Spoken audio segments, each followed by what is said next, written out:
اللہ تبارک و تعالیٰ کا ہمارے اوپر اتنا بڑا احسان اور انعام ہے، اور ایسا فضل اور اس کا ایسا کرم ہے کہ ہم اس کا اپنے الفاظ میں یا اپنے افعال اور اپنی حرکات سے، اپنی زبان سے اگر شکریہ پوری زندگی کرتے رہیں تو ہم اللہ تبارک و تعالیٰ کے انعامات کا شکر ادا نہیں کر سکتے۔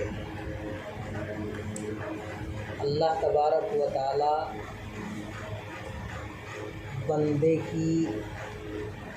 ابتدائی حالت اور پیدائش سے لے کر اس کی وفات اور اس کے مرنے تک اس کے اوپر کتنے انعامات کی بارش کرتا ہے، کتنے احسانات کرتا ہے، کتنی نوازشیں اس کے اوپر ہوتی ہیں، اگر ان کو شمار کرے کوئی بندہ، کوئی انسان ان کو گننا چاہے تو گن نہیں سکتا۔ اللہ تبارک و تعالیٰ نے قرآن کریم کے اندر فرمایا وَإِن تَعُدُّوا نِعْمَتَ اللَّهِ لَا تُحْصُوهَا، اگر تم اللہ تبارک و تعالیٰ کی نعمتوں کو شمار کرنا چاہو، اللہ تبارک و تعالیٰ کی نعمتوں کو گننا چاہو، لا تحصوها، تو ہرگز ایسا نہیں ہو سکتا کہ تم ان کو گن لو اور شمار کرو۔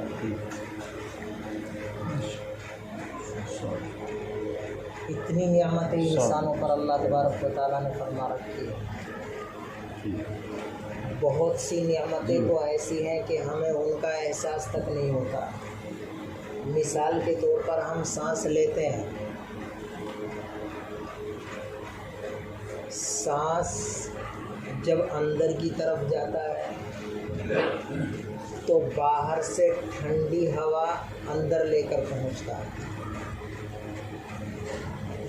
تو طبیعت کو اور مزاج کو اور دل کو ٹھنڈک حاصل ہوتی ہے، اور جب سانس باہر کی طرف آتا ہے تو اندر کی گرم ہوا لے کر باہر نکلتا ہے، تو طبیعت کو ایک فرحت، ایک خوشی، ایک مسرت حاصل ہوتی ہے۔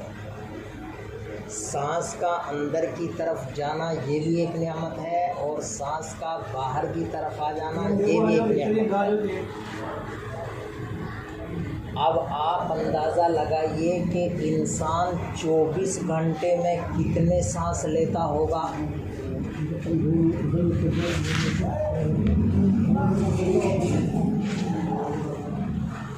جتنے سانس لیتا ہے اتنے ہی وہ اس کے اوپر اللہ تبارک و تعالیٰ کی طرف سے نعمت ہوتی ہے، انعام ہوتا ہے۔ اسی طرح اللہ تبارک و تعالیٰ نے ہمیں آنکھیں دی، اللہ تبارک ان سے ہم دیکھتے ہیں، اللہ تبارک و تعالیٰ نے دماغ دیا ہے، اس سے ہم سوچتے ہیں، اللہ تبارک و تعالیٰ نے ہمیں زبان دی ہے، اس سے ہم بولتے ہیں اور قرآن کریم کی تلاوت کرتے ہیں۔ دماغ جو انسان کے اندر سب سے قیمتی اور سب سے اچھا جوہر ہوتا ہے، اگر اس کے اندر ذرا سی خرابی آ جائے تو انسان میں فرق معلوم نہیں ہوتا، ماؤں بہنوں کے درمیان فرق معلوم نہیں ہوتا، زمین کو آسمان، آسمان کو زمین، جانور کو انسان، انسان کو جانور سمجھ بیٹھتا ہے۔ کتنی قیمتی چیز انسان ہے، کتنی قیمتی چیز اللہ تبارک و تعالیٰ نے ہمیں دماغ دی ہے، یہ آنکھیں دی ہیں۔ اگر یہ ان آنکھوں کی روشنی ختم ہو جائے تو ہم جو جن چیزوں کو دیکھ رہے ہیں، جو چیزیں ہمارے مشاہدے میں آ رہی ہیں، وہ نہیں آئیں گی اور ہم ان نعمتوں کو نہیں دیکھ سکتے۔ زبان کتنی بڑی نعمت ہے، اگر زبان بولنا بند کر دے اور اس کے اندر بولنے کی جو طاقت ہے اللہ تبارک و تعالیٰ اس کو ختم کر دے، تو ہمارے دل کے اندر جو جذبات ہیں، ہمارے جو احساسات ہیں، یا ہماری جو امنگیں ہیں، جو تمنائیں ہیں، جو چیزیں ہم بتانا چاہتے ہیں، جو چیزیں ہم کہنا چاہتے ہیں، ان کو ہم نہ کہہ سکتے نہ بتا سکتے۔ تو انسان کے تمام اعضاء کا اور جسم کے تمام جوڑوں کا صحیح ہونا یہ بہت بڑی نعمت ہے اللہ تعالیٰ۔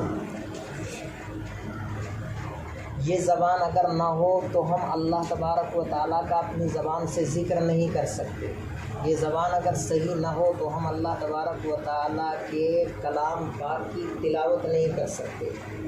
یہ زبان اگر نہ ہو تو ہم دوسرے کو بھلائی کا حکم نہیں دے سکتے۔ یہ زبان اگر صحیح نہ بولے تو ہم دوسرے کو بری باتوں سے روک نہیں سکتے، منع نہیں کر سکتے۔ بہت ساری عبادتیں، بہت ساری طاعتیں، اللہ تبارک و تعالیٰ کی بہت ساری بندگیاں ایسی ہیں کہ جن کو ہم زبان سے کرتے ہیں۔ اگر زبان بولنا بند کر دیں، ہم گونگے بن جائیں تو ہم بہت ساری نعمتوں سے محروم ہو جائیں۔ اللہ کا بڑا فضل ہے، اس کا بڑا احسان ہے کہ ہم نے قرآن کریم کو سنا ہے۔ قرآن کریم کے فضائل آپ نے بہت ساری جگہوں پر، بہت سارے علماء کرام سے، بہت ساری کتابوں میں، بہت سارے ائمہ کرام سے اور بہت سارے انداز میں آپ نے سنے ہوں۔ قرآن کتنی بڑی نعمت ہے،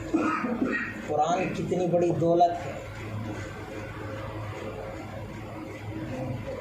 اس کا ہم اندازہ نہیں لگا سکتے۔ جب تک اللہ تبارک و تعالیٰ کی طرف سے قرآن کریم نازل نہیں ہوا تھا تو ساری دنیا میں جہالت کا اندھیرا چھایا ہوا تھا۔ جب تک قرآن کریم اللہ کی طرف سے نازل نہیں ہوا تھا اس وقت تک اس ساری دنیا میں ضلالت اور گمراہی پھیلی ہوئی تھی۔ جب تک قرآن کریم نازل نہیں ہوا تھا تو اس وقت تک اس دنیا میں کفر اور شرک جیسی مہلک بیماریاں پھیلی ہوئی تھیں۔ لیکن جب قرآن کریم کو اللہ تبارک و تعالیٰ نے حضرت جبرائیل علیہ السلام کے واسطے سے اپنے برگزیدہ اور منتخب پیغمبر محمد صلی اللہ علیہ وسلم پر نازل فرما دیا، اسی وقت سے اس دنیا سے تمام برائیاں، تمام سیاہ کاریاں ختم ہونی شروع ہو گئی۔ اور ایک وقت ایسا آیا تھا کہ گناہ کا انسان تصور بھی نہیں کرتا تھا۔ وہ صحابہ کرام رضوان اللہ تعالیٰ علیہم اجمعین کی پاکیزہ ذاتیں اور مقدس ہستیاں تھیں کہ گناہ کا تصور بھی نہیں کرتے تھے، اور اگر انسانی تقاضے کی وجہ سے، بشریت کے تقاضے کی وجہ سے ان سے گناہ ہو بھی جاتا تھا، بھولے سے، بھٹکے سے، شیطان کے ورگلانے سے اگر ہو بھی جاتا تھا ان سے گناہ، تو فوراً تڑپ اٹھتے تھے، فوراً چلا اٹھتے تھے، بلبلا اٹھتے تھے، اور جب تک سچی پکی توبہ دل سے نہیں کر لیتے تھے اور دل کو سکون نہیں ہو جاتا تھا، اس وقت تک ان کی بے چینی، بے قراری اور ان کی پریشانی دور نہیں ہوتی تھی۔ آج ہم گناہ کرتے ہیں، اس قدر گناہ کرتے ہیں، اس قدر گناہ کرتے ہیں، اس قدر گناہ کرتے ہیں کہ ہمارے دماغ بالکل آؤٹ ہو چکے ہیں، ہمارے دل بالکل سیاہ اور تاریک ہو چکے ہیں، ہم گناہ کو گناہ سمجھتے ہی ہیں۔ جتنی بھی آفتیں، جتنی بھی مصیبتیں، جتنی بھی پریشانیاں اور جتنی بھی انسان کے اوپر یہ مصیبتیں آ رہی ہیں، اللہ تبارک و تعالیٰ نے قرآن کریم کے اندر فرمایا وَمَا أَصَابَتْكُم مِّن مُّصِيبَةٍ فَبِمَا كَسَبَتْ أَيْدِيكُمْ، یہ تم پر جو مصیبتیں آتی ہیں یہ تمہارے ہاتھوں کی لائی ہوئی آتی ہے۔ وَيَعْفُو عَن كَثِيرٍ،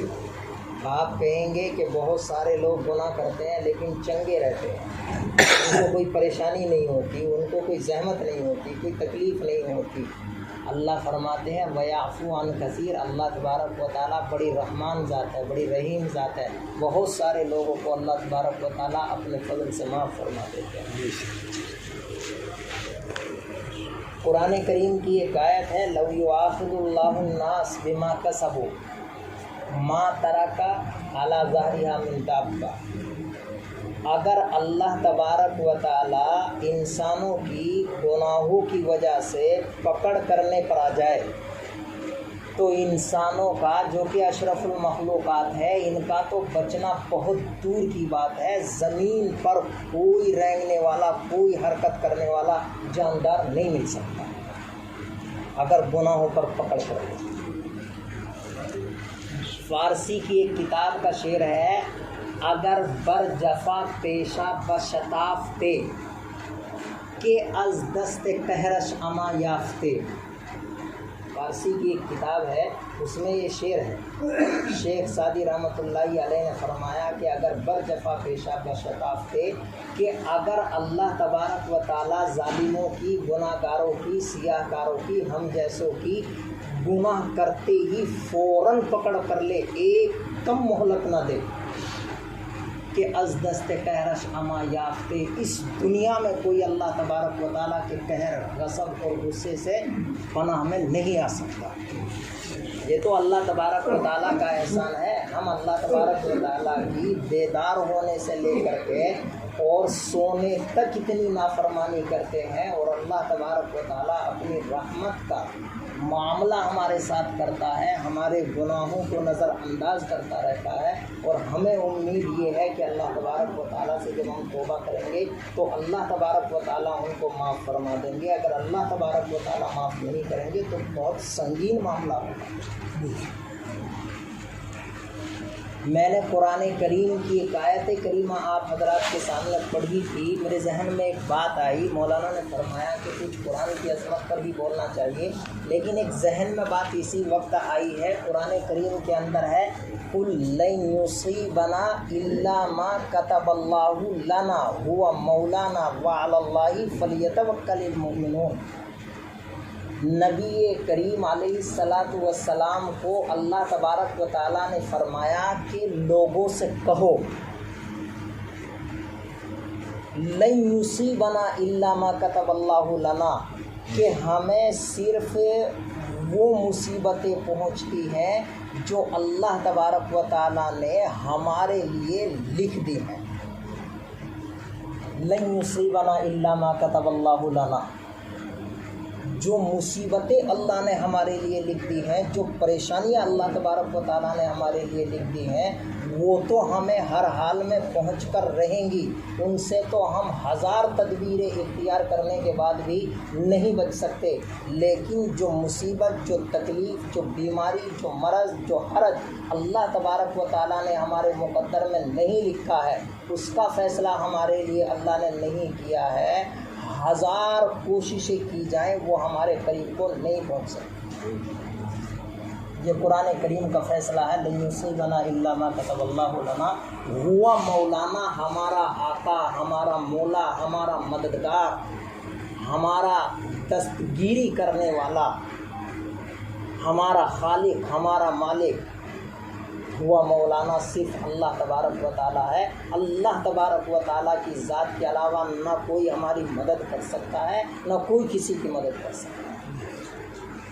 اور فرمایا وَعَلَى اللَّهِ فَلْيَتَوَكَّلِ الْمُؤْمِنُونَ, مومنوں کو, اہل ایمان کو, مسلمانوں کو, اہل اسلام کو صرف اللہ تبارک و تعالیٰ ہی پر بھروسہ کرنا چاہیے. اللہ تبارک و تعالیٰ کے علاوہ کسی اور پر بھروسہ نہیں کرنا چاہیے. یہ قرآن کریم کا صاف اعلان ہے. ہم نے بھی دیکھا اللہ تبارک و تعالیٰ نے وہاں جانے کی ہمیں توفیق دی, بیت اللہ کی زیارت کی. ہمارے حاجی جی بار بار جاتے رہتے ہیں. ہمارے حضرت محمد شعیب صاحب دامت برکاتہم اللہ عمر دراز فرمائے, قرآن کریم کی بے مثال بہترین خدمت کرتے ہیں. انہوں نے بھی دیکھا ہوگا سعودی عرب میں گاڑی پہ لکھا ہوا رہتا ہے قُلْ لَن یصیبنا الا ما کتب اللہ لنا, اور ایکسیلیٹر کو ایسا دبا دیتے ہیں 100 کی, 125 کی, 150 کی اسپیڈ عام ہے وہاں پر. ڈرائیور کو پکڑا, بھائی اتنی تیز کیوں چلا رہے ہو آپ گاڑی, مرو گے بھی مارو گے بھی. اس نے یہی آیت پڑھی, ہٹیے اترو, لن یصیبنا الا ما کتب اللہ لنا. اگر مرنا ہی گاڑی سے لکھا ہوا ہوگا تو آہستہ چلائیں گے تب بھی مریں گے, اور تیزی چلائیں گے تب. اتنا ایمان مضبوط ہے ان لوگوں کا, اس قدر ایمان مضبوط ہے. وہ گاڑی کو جب موڑتا تھا اس قدر تیز موڑتا تھا، میں نے اپنے یہاں اتنا تیزی کے ساتھ گاڑی کو موڑتا ہوا کوئی نہیں دیکھا۔ اور جب بھی اسے کہتے تھے لن یصیبنا الا ما کتب اللہ لنا هو مولانا وعلی اللہ فلیتوکل المؤمنون،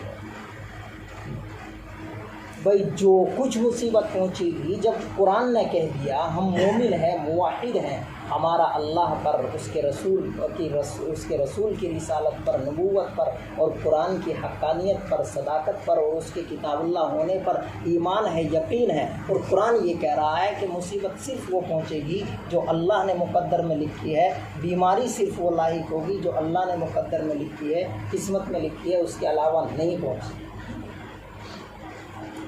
ایک حدیث ہے، پیغمبر علیہ الصلاۃ والسلام نے فرمایا کہ اگر پوری دنیا کے انسان اور پوری دنیا کے جنات لو اجتمعوا علی ان ينفعوک لن ينفعوک الا ما كتب اللہ لنا، اگر ساری دنیا کے انسان اور ساری دنیا کے جنات مل کر آپ کو کوئی نفع پہنچانا چاہیں، کوئی فائدہ پہنچانا چاہیں، آپ کی کوئی مدد کرنا چاہیں، کوئی ہیلپ دینا چاہیں،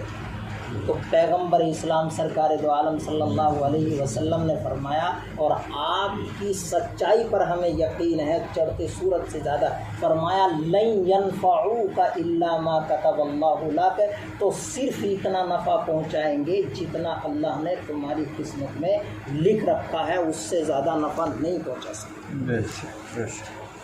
اور فرمایا اگر ساری دنیا کے انسان اور ساری دنیا کے جنات اپنی پوری طاقت کے ساتھ، پوری قوت کے ساتھ، سارے ہتھیاروں کے ساتھ، سارے اسلحے کے ساتھ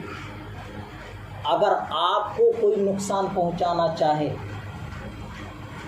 لن یضروک الا ما کتب اللہ لک، تو صرف اتنا نقصان پہنچائیں گے جتنا اللہ تبارک و تعالیٰ نے تمہارے مقدر میں طے کر رکھا ہے، اس سے زیادہ نقصان نہیں پہنچا سکتے۔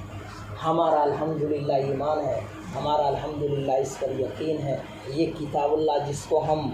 جگہ جگہ پر مسجدوں میں، اپنے مکانوں میں، اپنی بیٹھکوں میں، اپنے کمروں میں سن رہے تھے، یہ قرآن کریم کا اعلان ہے۔ قرآن کریم صرف سننے کے لیے نہیں، قرآن کریم صرف پڑھنے کے لیے نہیں، قرآن کریم عمل کرنے کے لیے۔ قرآن کریم کے اندر اللہ تبارک و تعالیٰ نے دونوں صفت رکھی ہیں۔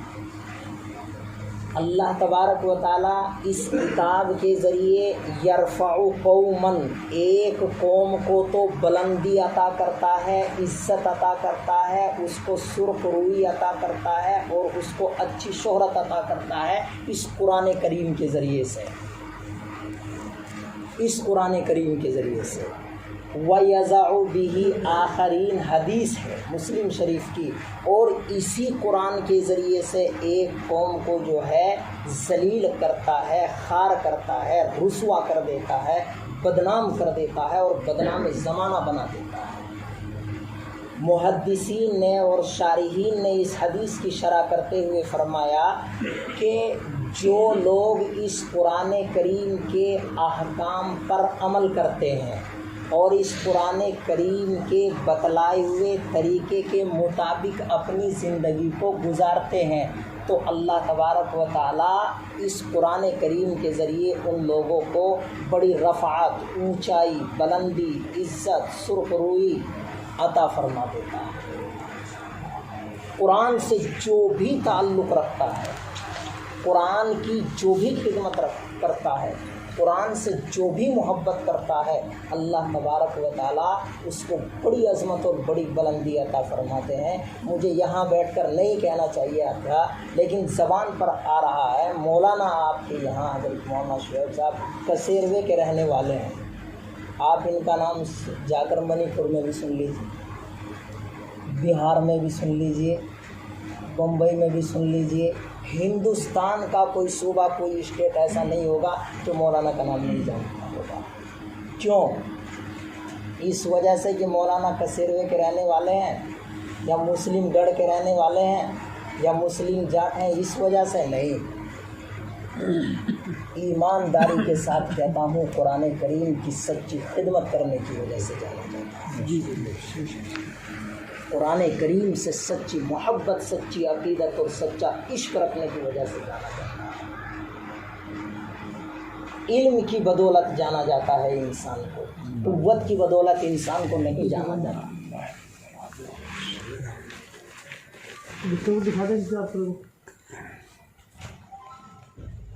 تو اللہ نے ہمیں یہ قرآن کریم کی دولت دے رکھی ہے۔ ابھی 3 مہینے پہلے کیا حالات تھے؟ ہم اپنی مرضی سے کسی بھی مدرسے میں جا سکتے تھے، کسی بھی مدرسے میں پڑھ سکتے تھے، کسی بھی مسجد میں نماز پڑھ سکتے تھے، کسی بھی امام کے پیچھے تراویح پڑھ سکتے تھے، لیکن آج ہمارے لیے ایسے حالات، ایسے سخت اور سنگین حالات ہو گئے ہیں کہ ہم اپنی مرضی سے کسی مسجد میں جا کر کے نماز بھی نہیں پڑھ سکتے۔ میرے نوجوان ساتھیوں، بڑے دکھ کے ساتھ میں یہ بات کہتا ہوں، بری نہیں لگنی چاہیے، یہ صرف ہمارے گناہوں کا نتیجہ ہے اور کچھ نہیں۔ ورنہ تو اللہ تبارک و تعالیٰ نے فرمایا استغفروا ربکم انہ کان غفارا، اپنے رب سے توبہ کرو، استغفار کرو، انہ کان غفارا، وہ اللہ تبارک و تعالیٰ جو ہے بہت زیادہ بخشنے والا اور معاف کرنے والا ہے۔ یرسل السماء علیکم مدرارا، آسمان کے دہانے کھول دے گا، وَيُمْدِدْكُمْ بِأَمْوَالٍ وَبَنِينَ، اور تمہاری طرح طرح کے مالوں سے اور بیٹوں سے مدد کرے گا، وَيَجْعَلْ لَكُمْ جَنَّاتٍ وَأَنْهَارًا، حفاظ کرام جانتے ہیں، علماء کرام جانتے ہیں، باغات سے مدد کرے گا، نہروں سے مدد کرے گا۔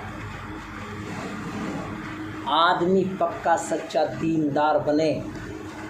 کام کوئی بھی کرے انسان، کوئی بھی کام کرے انسان، کوئی بھی جائز پیشہ، جائز تجارت، جائز سوداگری، جائز بزنس، حلال بزنس کوئی بھی اختیار کرے، لیکن دیندار بھی ہونا چاہیے، متقی پرہیزگار بھی ہونا چاہیے،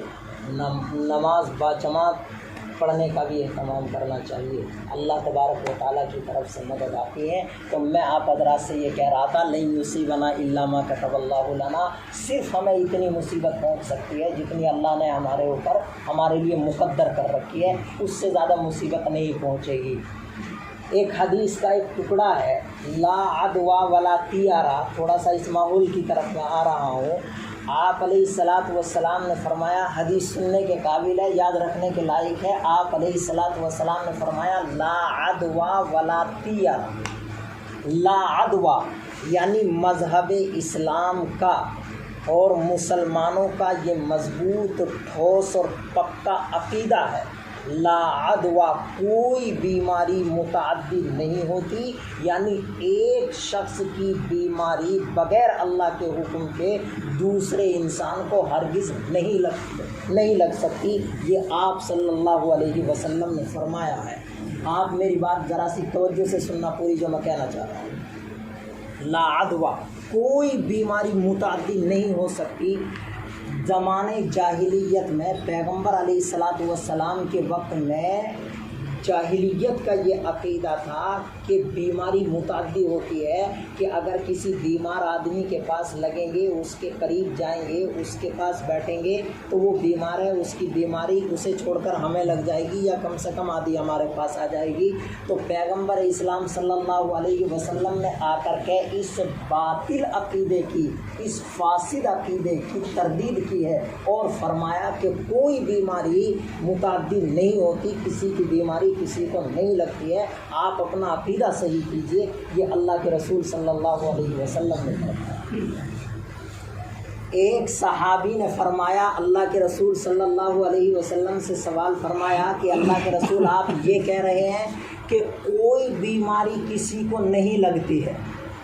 اور ہم دیکھتے ہیں کہ ایک اونٹ کے جسم میں خارش ہوتی ہے، کھجلی ہوتی ہے، اکیلے اونٹ کے اندر خارش اور کھجلی ہوتی ہے، اور وہ خارش اور کھجلی والا اونٹ جو ہے دوسرے اونٹوں میں شامل ہوتا ہے، دوسرے اونٹوں میں جاتا ہے تو اس کے جانے کے بعد ان اونٹوں کو بھی کھجلی لگ جاتی ہے۔ آپ تو یہ فرما رہے ہیں کہ کوئی بیماری متعدی نہیں ہوتی، اور یہاں بیماری متعدی ہو رہی ہے۔ موٹے دماغ کا آدمی تھا، آپ علیہ الصلاۃ والسلام نے اس نے کہا تو یہ جو ان دوسرے اونٹوں کو بیماری لگی ہے یہ اس پہلے اونٹ کی وجہ سے لگی ہے جو ان کے اندر گیا ہے، اس سے پہلے تھی ہی نہیں۔ تو آپ علیہ الصلاۃ والسلام نے فرمایا ٹھیک ہے، آپ یہ بتائیے فمن اجرب الاول، ان دوسرے اونٹوں کو تو اس پہلے اونٹ کی وجہ سے لگ گئی، لیکن اس پہلے اونٹ کو کس سے لگی؟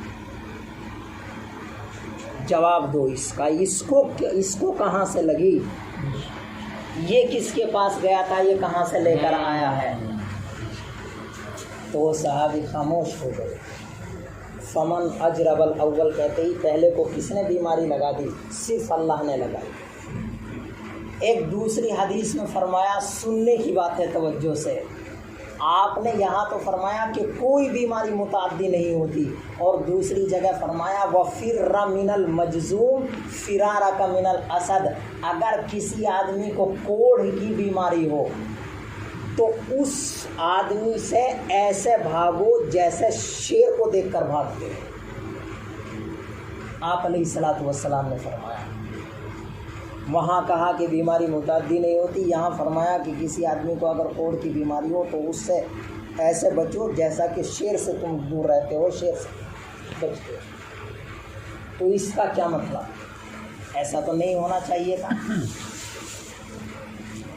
یہ اس لیے فرمایا ہے تاکہ عقیدہ صحیح رہے، انسان کا ذہن صحیح رہے۔ آپ ایک ایسے آدمی کے پاس جائیں گے جس کو کوڑھ کی بیماری ہے مثلا، یا کوئی اور مہلک بیماری ہے جس کے بارے میں آج کا سائنس یہ کہتا ہے کہ یہ بیماری جو ہے لگتی ہے، آپ ایسے آدمی کے پاس جائیں گے تو لگے گی تو وہ اللہ ہی کے حکم سے، لیکن آپ اللہ کے حکم کی طرف نظر نہیں رکھیں گے، اللہ کے حکم سے آپ کی ذہنیت ہٹے گی اور اس کی طرف ذہنیت چلی جائے گی کہ تو اس کے پاس آیا تھا، اس کے پاس آنے سے اور اس کے ساتھ بیٹھنے سے تجھے یہ بیماری لگ گئی ہے، اللہ کی طرف سے نظر ہٹے گی، اس لیے عقیدہ خراب ہوگا۔ اس لیے عقیدے کو صحیح رکھنے کے لیے آپ علیہ الصلاۃ والسلام نے احتیاط کے لیے یہ تدبیر بتلائی ہے کہ ایسی بیماری سے، ایسے بیمار شخص سے دور رہنا چاہیے۔ اب آخر میں یہی بات کہوں گا کہ اگر ایسی بیماری ہو کوئی جس کے بارے میں ڈاکٹر لوگ، بڑے بڑے حکیم لوگ یا آج کے سائنس لوگ یہ کہتے ہوں کہ یہ بیماری لگتی ہے، تو دیکھو اسلامی عقیدے سے تو کوئی بیماری نہیں لگتی، لیکن احتیاط انتہائی ضروری ہے، احتیاط اختیار کرنا چاہیے۔ شریعت نے احتیاطی تدابیر اختیار کرنے کا حکم کیا ہے۔ اگر احتیاطی تدابیر اختیار کرنے کا شریعت حکم نہ دیتی اور آپ علیہ الصلاۃ والسلام نہ فرماتے تو آج یہ ہندوستان اور پوری دنیا میں بیٹھے ہوئے بڑے بڑے اولیاء اللہ، بڑے بڑے بزرگان دین اور چوٹی کے علماء کرام ہمیں مسجدوں اور مدرسوں کو چھوڑ کر اور خانقاہوں کو چھوڑ کر اپنے گھروں میں نماز پڑھنے کے لیے ہدایت نہیں کرتے۔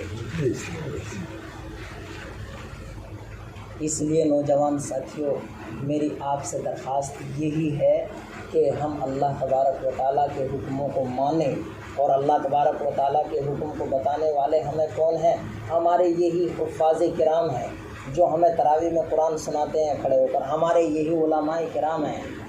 ہمارے یہی بزرگان دین ہیں۔ اس لیے پوری شریعت کا نچوڑ یہ ہے کہ ایمان لانے کے بعد آدمی اعمال صالحہ کرے، یعنی تمام اچھے کام کرے، اور اعمال سیئہ سے دور رہے، یعنی تمام برے کاموں سے کیا رہے؟ دور رکھے۔ اسی کو شریعت نے کہا ہے کہ امر بالمعروف اور نہی عن المنکر، اچھی باتوں کا حکم کرو اور بری باتوں سے کیا کرو؟ پرہیز کرو، دور رہو۔ اللہ تبارک و تعالیٰ مجھے بھی اور آپ کو بھی امر بالمعروف کرنے کی اور نہی عن المنکر کرنے کی، یعنی اچھی تمام باتوں کو پر عمل کرنے کی اور ان کی دعوت اور ہدایت دینے کی بھی توفیق نصیب فرمائے، اور نہی عن المنکر یعنی بری باتوں سے خود بھی روکنے کی اور دوسروں کو روکنے کی بھی توفیق اور ہدایت نصیب فرمائے۔ اور یہ رمضان کا مہینہ چل رہا ہے،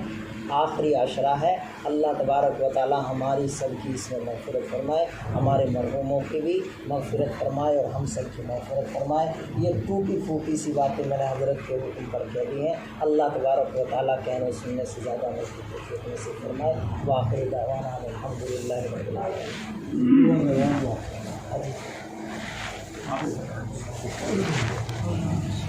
اللهم صل على محمد وعلى آل محمد كما صليت على إبراهيم وعلى آل إبراهيم إنك حميد مجيد، اللهم بارك على محمد وعلى آل محمد كما باركت على إبراهيم وعلى آل إبراهيم إنك حميد مجيد۔ ربنا ظلمنا أنفسنا وإن لم تغفر لنا وترحمنا لنكونن من الخاسرين، ربنا لا تزغ قلوبنا بعد إذ هديتنا وهب لنا من لدنك رحمة إنك أنت الوهاب، ربنا اغفر لنا ولإخواننا الذين سبقونا بالإيمان ولا تجعل في قلوبنا غلا للذين آمنوا ربنا إنك رؤوف رحيم، ربنا آتنا في الدنيا حسنة وفي الآخرة حسنة وقنا عذاب النار۔ اے اللہ ہم گناہ گار ہیں، سیاہ کار ہیں، خطا کار ہیں، اے اللہ ہماری بدعمالیوں کی وجہ سے، ہمارے گناہوں کی وجہ سے مولا کریم تیرے نیک بندے بھی مولا کریم پریشان ہیں، تیرے متقی اور اولیاء اللہ بھی پریشان حال ہیں۔ اے اللہ ہم تیرے سامنے ہاتھ پھیلائے ہوئے ہیں، اے اللہ قرآن کریم کا ختم ہوا ہے، میرے مولا کریم ختم قرآن کے موقع پر تو دعاؤں کو قبول فرماتا ہے۔ اے اللہ انتہائی ندامت اور شرمندگی کے ساتھ ہم اس مجمع میں جس میں سفید روش بزرگ بھی ہیں، اے اللہ کم سن بچے بھی ہیں، حفاظ کرام بھی ہیں، علماء کرام بھی ہیں، اے اللہ تیرے سامنے ہاتھ پھیلائے ہوئے ہیں۔ اے اللہ تو ہمارے گناہوں کو معاف فرما دے، اے اللہ تو ہماری لغزشوں کو معاف فرما دے، اے اللہ تو ہماری کوتاہیوں کو معاف فرما دے، اے اللہ ہم آئندہ نہ کرنے کا عزم بالجزم کرتے ہیں، اے اللہ تو ہماری اس توبہ کو قبول فرما لے، اے اللہ تو ہمارے اوپر رحم فرما دے، اے اللہ تو ہمارے اوپر رحم فرما دے، اے اللہ تو ہمارے اوپر رحم فرما دے، اے اللہ غریبوں پر رحم فرما، اللہ مسکینوں پر رحم فرما، اللہ بیواؤں پر رحم فرما، اے اللہ مجبوروں پر رحم فرما، لاچاروں پر رحم فرما، مولا کریم بے کسوں پر بے بسوں پر رحم فرما، اے اللہ ہمارا تیرے علاوہ کوئی نہیں ہے، اے اللہ ہمارا تو ہی ہے، اے اللہ ہم تیرے ہی کہلاتے ہیں، تیرا ہی نام لے کر ہمیں ستایا جاتا ہے، ظلم کیا جاتا ہے، اے اللہ ظالموں کو ہدایت نصیب فرما، اللہ ظالموں کو ہدایت نصیب فرما، اے اللہ تیری طاقت کے سامنے کسی کی طاقت نہیں، اللہ تیری شہنشاہیت کے سامنے کسی کی شہنشاہیت نہیں، میرے مولا کریم ظالموں کو ہدایت نصیب فرما، اے اللہ جس کو تو ہدایت دے اس کو کوئی گمراہ نہیں کر سکتا، اللہ جس کو تو گمراہ کر دے اس کو کوئی ہدایت نہیں دے سکتا، اے اللہ اگر ظالموں کے مقدر میں ہدایت نہیں ہے میرے مولا کریم، اے اللہ تو ان کو نیست نابود فرما، میرے مولا کریم، اے اللہ یہ مجمع بیٹھا ہوا ہے، اللہ اس میں نوجوان بھی ہیں، اللہ اس مجمع کے دلوں میں جو حاجتیں ہیں تمنائیں ہیں، اے اللہ تو سب کے دلوں کے احوال سے واقف ہے، سب کی تمناؤں کو جانتا ہے، سب کی موضوع کو جانتا ہے، میرے مولا کریم سب کی جائز مرادوں کو نیک تمناؤں کو پورا فرما، اے اللہ سب کو حلال روزی عطا فرما، اے اللہ حرام روزی سے حفاظت فرما، اے اللہ جو بے اولاد ہیں ان کو نیک صالح اولاد عطا فرما، اے اللہ جو بے روزگار ہیں ان کو حلال روزگار عطا فرما، میرے مولا کریم تیرے سامنے ہاتھ پھیلائے ہوئے ہیں، اللہ بھیک کی جھولی پھیلائے ہوئے ہیں، اللہ ہم سے مانگنا نہیں آتا، ٹوٹے ٹوٹے الفاظ ہیں، میرے مولا کریم تو داتاؤں کا داتا ہے، تجھے دینا آتا ہے، اے اللہ تو ہمیں اپنی شان عطا فرما، اے اللہ جو ہمارے لیے مفید ہے وہ سب عطا فرما، اے اللہ جو ہمارے لیے نقصان دہ ہے اس سے ہماری حفاظت فرما، اے اللہ ہمارے علماء کی حفاظت فرما، طلباء کی حفاظت فرما، اللہ مدارس کی حفاظت فرما، مکاتب کی حفاظت فرما، خانقاہوں کی حفاظت فرما، اللہ دینی تمام تنظیموں کی، تمام اداروں کی، نظام الدین وغیرہ کی سب کی حفاظت فرما، اے میرے مولا کریم، اے رب رحیم، اے اللہ یہ رمضان ہمارا ناقدری میں گزر گیا ہے، اللہ جو ایام ایک ہفتہ باقی ہے اس کی قدردانی کرنے کی توفیق نصیب فرما، اے اللہ ہمیں بار بار زندگی میں رمضان جیسی نعمت عطا فرما، اللہ اس میں خوب عبادت کرنے کی توفیق نصیب فرما، قرآن سے سچی محبت عطا فرما، سچا عشق عطا فرما، اے اللہ قرآن کریم کو صحیح پڑھنے کی توفیق نصیب فرما، صحیح سمجھنے کی توفیق نصیب فرما، اے اللہ قرآن کریم کی صحیح اشاعت کی دعوت کی توفیق نصیب فرما۔ اے اللہ جو نبی کریم صلی اللہ علیہ وسلم نے خیر کی دعائیں مانگی ہیں، اے اللہ ان سب میں ہمیں حصہ عطا فرما۔ اے اللہ جن شرور اور فتن سے بچنا چاہیے، اے اللہ ہم بھی چاہتے ہیں ہمیں ان سے محفوظ فرما۔ اے اللہ ہماری اس ٹوٹی ٹوٹی سی دعا کو میرے مولا کریم اپنی بارگاہ بے نیاز میں شرف قبولیت سے نواز دے۔ صلی اللہ تعالیٰ علیہ وسلم۔ اللہ تبارک و تعالیٰ کا ہمارے اوپر اتنا بڑا احسان اور انعام ہے